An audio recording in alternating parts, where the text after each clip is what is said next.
50 Cent l'a exprimé d'une manière magnifique. Tu risques de prendre ma confiance pour de l'arrogance de par ton manque de confiance. Ouf, magnifique. Ah ouais, Et le truc, c'est que du coup, un défaut qui peut être perçu, en fait, peut-être n'en est pas un, parce qu'il est basé sur ma confiance et ton manque de confiance. Donc, ce décalage crée pour toi de l'arrogance, alors que peut-être ce n'en est pas.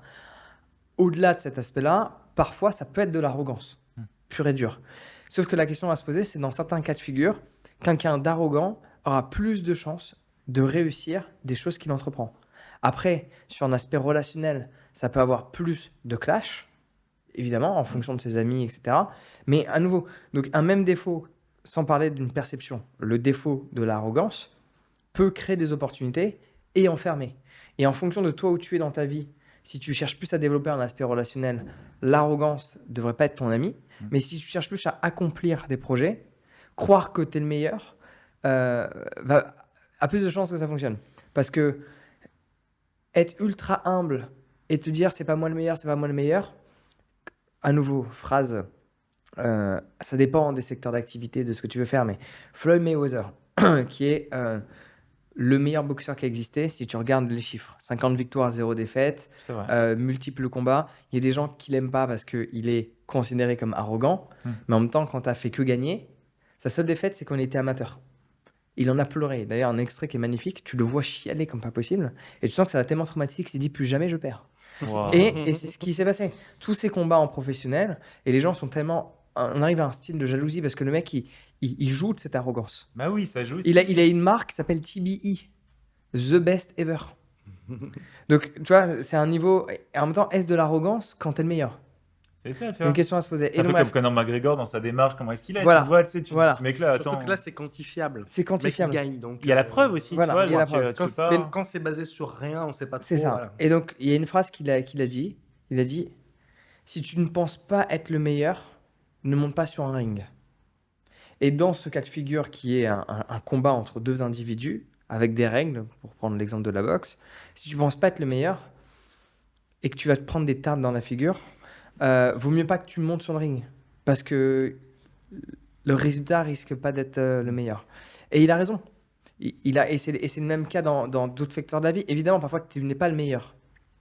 Mais croire que tu l'es peut grandement t'aider. Se sentir fort. Ça va t'aider. Et évidemment, de l'énergie en dans plus, ce tu vois. processus de te sentir meilleur, il y a forcément des gens qui vont dire mais t'es arrogant. Et en soi, ils ont un peu raison parce que tu n'es pas le meilleur. Une fois que t'es le meilleur, c'est plus de l'arrogance parce que t'es le meilleur. Mais dans ce processus, parfois t'es obligé en fait de ce qu'on appelle pas fake it until you make it, fake it until you become it. Ce qu'a dit une professeure de Harvard, Amy Cuddy, ne fais pas semblant pour réussir, fais semblant pour devenir. Parce qu'à un moment donné, tu peux devenir cette personne-là. Donc il faut parfois forcer un peu les choses pour en arriver là où tu souhaites. Ouais, c'est vrai. Hein. Mbappé, il y a cet exemple-là avec Mbappé dans le foot. De toute façon, souvent, les gens, ils le considèrent un peu comme arrogant ou autre, alors que lui, c'est un jeune qui dit, bah non, j'ai des ambitions et voilà, tu vois. Donc finalement, Et quand tu vois l'échelle auquel il est, on n'appelle pas ça de l'arrogance maintenant. voilà. Tu vas dans n'importe quel pays aujourd'hui, les gens, ils te disent ah, tu vois, tu dis que tu es français, ah, Mbappé. Ouais. Alors parfois, il y en a, ils vont avoir d'autres répliques, mais souvent, là, tu as Mbappé qui ressort. Puis Ouais. ça nous amène à l'histoire de l'humilité, du coup, pour prendre on va Contre-pied. dire le contre-pied de l'arrogance, ça serait l'humilité, c'est la fausse humilité. Oui. L'espèce d'hypocrisie où on fait genre on est humble alors que pas du tout en fait. Je trouve que ça c'est plus pervers que le mec qui assume son statut arrogant, Ouais. il est bon et il le dit haut et fort. Bon, ça peut énerver, mais bon, au moins c'est vrai ce qu'il dit.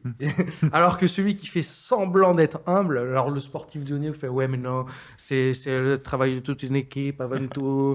Non mais c'est bon, on sait que c'est toi qui as fait gagner l'équipe, arrête. Oui c'est une équipe mais si t'es pas là ils gagnent pas. Donc à un moment donné c'est de la fausse humilité, ça, tu vois, c'est pour les caméras. Je peux te donner un exemple particulier, je ne citerai pas le nom parce que c'est quelqu'un que j'admire grandement, mais chez toute personne que tu admires ou que tu apprécies, il y a toujours des trucs qui, pas forcément qui vont te déranger, mais des trucs que tu dis, ça je le prendrais pas pour le mettre dans ma personnalité par exemple.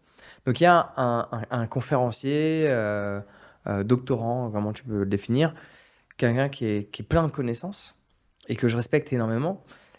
Il a une formulation qui vraiment est la formulation typique de la fausse humilité. Donc, il donne plein d'informations, etc. Vraiment, tu le valorises. Waouh, tout ce qu'il sait est extraordinaire.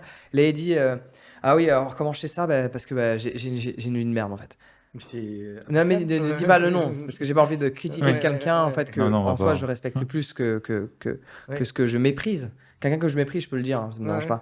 Mais oui, c'est de la fausse humilité. En fait, la fausse humilité, elle est aussi faite pour te faire accepter par la masse. Oui, c'est ça. C'est Parce pour que les- tu as quand plus de c'est pour chances les d'être caméras. accepté par ce qu'on appelle, enfin, c'est pas mes termes, hein, le petit peuple. Tu as plus de chances d'être accepté. Un politicien qui fait en sorte d'être un peu plus humble a plus de chances de se faire accepter que si il est arrogant. C'est vrai, ça. Ouais, non, Sauf, c'est de la après, stratégie, ouais. ça dépend de quel pays, parce qu'on n'a pas la même mentalité. Là, je parle de la France. Mm. Aux États-Unis, si Trump a été élu, tu vois bien qu'il n'est pas humble, le mec. Mm. Mais, Ah bah. mais l'état d'esprit L'arrogance américain, passe assez mal en France. Ouais. voilà, l'arrogance, le fait de réussir, d'avoir de l'argent, on n'a pas le même rapport en France qu'aux États-Unis. Donc, Le côté, l'histoire de tu la vois. théorie de la voiture, toi, ça, aux États-Unis, les gens, ils voient la voiture, ils disent voilà, bravo, félicitations et tout ça, alors qu'en France, bah, tu vois des personnes qui, Ok. bah, même lorsqu'il y avait des manifestations ou autres, qui se faisaient détruire leur voiture, toi, alors que la personne n'avait rien demandé du tout. Peut-être qu'elle a travaillé toute sa vie Mhm. pour avoir la voiture de ses rêves, la voiture qu'elle voulait conduire, ou sa, voilà, Alors sa qu'en voiture de général, marque ou autre, mais les gens qui brûlent les voitures veulent ces voitures. Ils veulent être riches, mais ils rejettent les gens riches. C'est ça le truc qui est abject aussi. Et donc, on peut même parler de ça. C'est pas si c'est une fausse humilité, mais ça se regroupe en tout cas dans le fait En de. fait, ils n'assument pas le fait de vouloir être riche, ou alors c'est de la pure jalousie, c'est pas de l'inspiration. Ouais. Tu sais, tu vois quelqu'un de riche, si tu veux devenir riche, tu peux dire bah, je vais m'inspirer de cette personne, ça c'est créatif du coup. Mhm. Ou tu te dis bah non, c'est un connard, c'est injuste et tout ça, tu fais la victime et tu resteras là où t'es en fait. Ouais, c'est ça. tu fais juste le côté que tu veux choisir. En fait, je pense que c'est à peu près aussi comme tout dans la vie, tu sais, est-ce que je choisis j'ai deux mains, est-ce que je choisis le positif ou est-ce que je choisis le négatif, en fait, à Ouais. chaque fois. Mais c'est vrai que Dans... la fausse humilité, c'est horrible quand même. Je trouve que c'est. Tu l'as aussi beaucoup dans la spiritualité. Tu l'as C'est énormément. la fausse dévotion, la fausse humilité Ouais. pour faire genre je suis un saint, alors qu'au fond tu bouillonnes et tu as juste envie de tout casser. Je pense que on confond la conséquence et la cause. Ouais. Alors il y a un truc quand même qui rejoint ce que tu as dit, c'est-à-dire tu fakes à un moment donné l'humilité pour peut-être vraiment le devenir. Ça, je le conçois.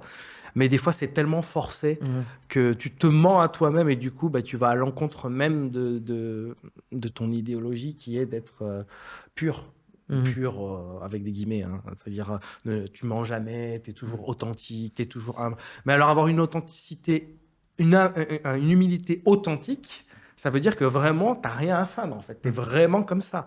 Mais comme tu l'es pas au départ, c'est-à-dire n'importe qui aujourd'hui, il est obligé de le feindre un petit peu parce qu'il y a des préceptes qui lui disent oui, il faut aider son prochain, il faut servir, en fait, au service d'eux et tout et tout. Même si tu n'as pas envie, on en a parlé déjà de ça, mais même si tu n'as pas envie, tu vas un peu te forcer, tu vois.